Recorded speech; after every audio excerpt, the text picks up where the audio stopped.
Hi, and thanks for logging on to the Daily Dvar, and here's a brand new halacha for you. It's for Thursday, the second day of July. Today's halacha: whenever someone says his private Shemona Esrei, he should, of course, have a bubble kind of serenity, of quiet all around him. He should be uninterrupted. He should have his eyes closed, so that he shouldn't be looking all around him, or preferably should have his eyes looking directly into the sitter so that he can read the words very clearly and not rush through them. But because of that, the people all around a Shemona Esrei, like you walking by someone else saying a Shemona Esrei, you should be very cognizant and very watchful that you're not interrupting the Shemona Esrei of that person. You're not supposed to walk directly in front of him, directly beside him, or even directly behind him. He's supposed to have a space around him of 4 cubits. It's called halachically, which is about 8 feet. That's kind of large.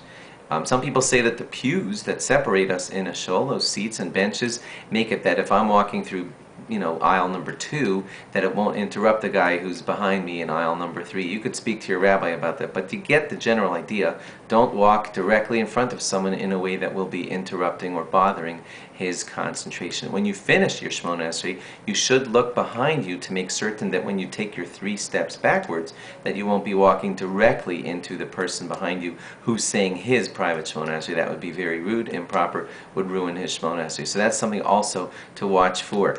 The guy behind you might be waiting for the guy behind him, and sometimes there can actually be a train of people all waiting for the guy who's in the back of the row, but that's appropriate. That's the way it should be, because no one should be stepping into the Shemona Esrei of the person behind them.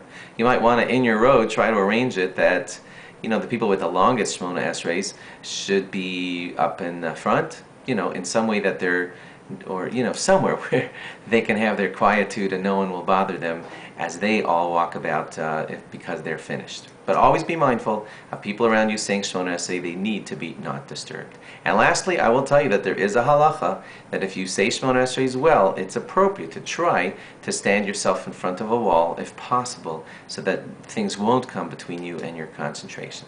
Thanks for logging on. Log on again tomorrow for more. Bye-bye.